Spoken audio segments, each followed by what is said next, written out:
خیرکم من تعلم القرآن وعلمہ، تم میں سے بہترین شخص وہ ہے جو قرآن سیکھے اور اسے دوسروں کو سکھائے۔ السلام علیکم ورحمۃ اللہ وبرکاتہ۔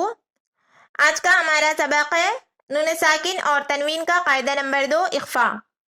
نون ساکن اور تنوین کا قاعدہ نمبر 1 اظہار آپ نے پچھلے سبق میں پڑھ لیا تھا الحمدللہ۔ آج ہم قاعدہ نمبر 2 اخفا پڑھیں گے انشاءاللہ۔ اخفا کا معنی ہے چھپانا۔ اخفا 15 حروف اخفا 15 ہے۔ تا سا، جیم دال، زا زا، سین شین، صو ضاد، طو ضا، فا قاف کاف۔ نون ساکن یا تنوین کے بعد حروف اخفا کے 15 حروف میں سے کوئی بھی ایک حرف آئے تو نون ساکن یا تنوین کی آواز کو ناک میں چھپا کر غنّے کے ساتھ اخفا کر کے پڑھیں گے، یعنی نون کی آواز کو ناک میں چھپا کر پڑھنا چاہیے۔ نون ساکن یا تنوین کے بعد حروف اخفا میں سے کوئی بھی ایک حرف آئے تو نون کی آواز کو چھپانا ہے ہمیں۔ اب آپ سمجھیں گے کہ نون کی آواز کو ہم کیسے چھپائیں گے۔ پہلے دیکھتے ہیں کہ قاعدہ آپ کو پہلے بتا دیتی ہوں میں۔ یہاں پر مثال دیکھ لیجیے آپ لوگ۔ من طغا، یہاں دیکھیں نون ساکن ہے اور حروف اخفا کے 15 حروف میں سے تو آیا ہے تو یہاں پر ہوگا اخفا کا قاعدہ۔ اور یہاں پر دیکھیے انزلنا، تو یہاں پر دیکھیے نون ساکن ہے، نون ساکن کے بعد زا آیا ہے، 15 حروف میں سے ایک حرف آیا ہے، اسی لیے یہاں پر ہوگا اخفا کا قاعدہ۔ یہاں پر دیکھیے تنوین ہے، تنوین کے بعد 15 حروف میں سے دال آیا ہے، اسی لیے یہاں پر ہوگا اخفا کا قاعدہ۔ یہاں پر دیکھیے تنوین ہے، تنوین کے بعد فا آیا ہے حروف اخفا کے 15 حروف میں سے، اسی لیے یہاں پر ہوگا اخفا کا قاعدہ۔ اب دیکھنا یہ ہے کہ نون کی آواز کو ناک میں چھپا کر غنّے کے ساتھ پڑھنا ہے۔ تو آپ دیکھیے اردو کی مثال دے کر بتاتی ہوں میں آپ کو کہ یہاں دیکھیے اونٹ، تو اب آپ اونٹ کو اردو میں کہتے ہیں اونٹ، اب آپ اونٹ تو نہیں کہتے ہیں، آپ کہتے ہیں اونٹ۔ تو اونٹ میں کیا ہے، نون کی آواز کیا ہو رہی ہے، چھپ رہی ہے۔ کیا ہو رہی ہے، چھپ رہی ہے۔ اسی طرح دیکھیے پنکھا، پنکھا میں آپ کیا کہتے ہیں، ہمیشہ پنکھا کہتے ہیں، پنکھا نہیں کہتے ہیں۔ اردو میں کیا کہتے ہیں آپ، ہمیشہ پنکھا کہتے ہیں، پنکھا نہیں کہتے ہیں، یعنی نون کی آواز کیا ہوتی ہے، یہاں پر ہم کیا کرتے ہیں، نون کی آواز کو چھپا لیتے ہیں، پنکھا کہتے ہیں۔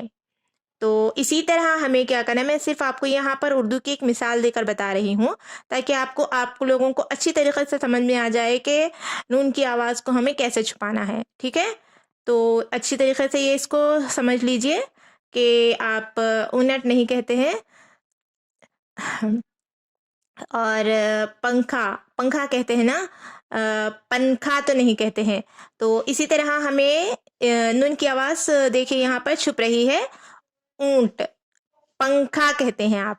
تو اسی طرح اب یہاں پر دیکھتے ہیں آپ کہ ہم یہاں پر نون کی آواز کو کیسے چھپانا ہے۔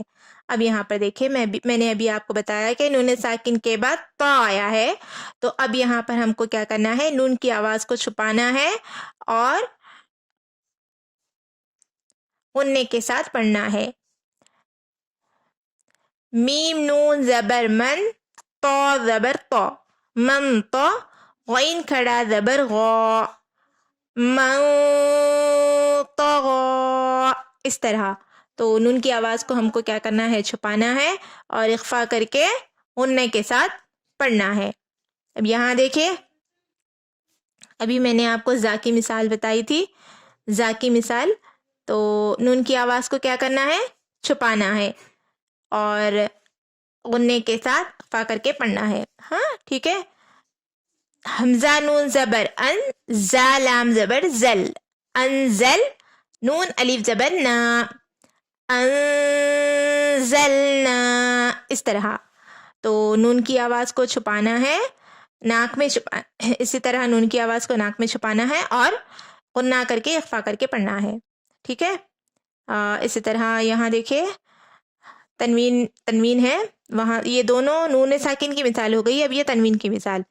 تنوین کے بعد یہاں دیکھیے زال ہے, تو زال میں کیا کرنا ہے, تنوین میں آپ کو ہمیشہ یاد رکھنا ہے کہ تنوین میں آخری میں نون کی آواز آتی ہے, یہ ہمیشہ یاد رکھنا ہے.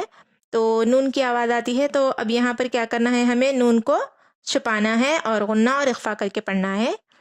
تو یہ دیکھیے, نون الف زبر نا, را دو زبر رن, نارن, زال الف زبر زا, تا زبر تا, نارن ذاتا. تو ہمیں اب یہاں پر کیسے کریں گے, اخفا کر کے پڑھیں گے ہم, نارن ذاتا. تو اس طرح یہاں پر کیا ہو رہا ہے, ہماری نون کی آواز چھپ رہی ہے, تو ہمیں نون کی آواز کو ناک میں چھپا کر غنہ کر کے اخفا کر کے پڑھنا ہے.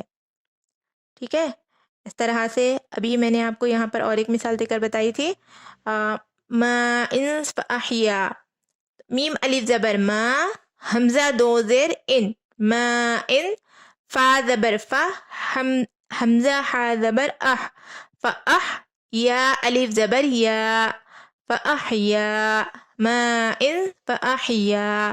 تو اب یہاں پر تنوین میں آخری میں نون کی آواز آتی ہے, تو ہم نون کی آواز کو ناک میں کیسے چھپا کر پڑھیں گے غنہ کے ساتھ, یہ دیکھیں, ما ان فاحیا, اس طرح. تو غنے کی مقدار کتنی ہے, ایک الف کے برابر ہے. یہ بھی میں نے آپ کو پچھلے سبق میں بتایا تھا, پھر بھی ایک مرتبہ دہرا رہی ہوں. تو ہم کو کیا کرنا ہے, قاعدہ کیا ہے اخفا کا, کہ نون ساکن یا تنوین کے بعد 15 حروف میں سے کوئی بھی ایک حرف آئے تو ہم کو کیا کرنا ہے, نون ساکن یا تنوین کی آواز کو ناک میں چھپا کر غنے کے ساتھ پڑھنا ہے. تو نون کی آواز کو ہمیں ناک میں کیسے چھپانا ہے ابھی میں نے آپ کو بتایا. تو آپ یہ اردو کی مثال ہمیشہ یاد رکھیے, تو آپ کو ہمیشہ اچھی طریقے سے ذہن میں رہے گا.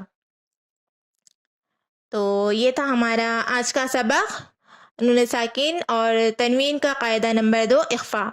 انشاءاللہ آپ لوگوں کو سمجھ میں آ گیا ہوگا. السلام علیکم ورحمۃ اللہ وبرکاتہ. جزاک اللہ خیرا و احسن الجزاء فی الدنیا والآخرہ.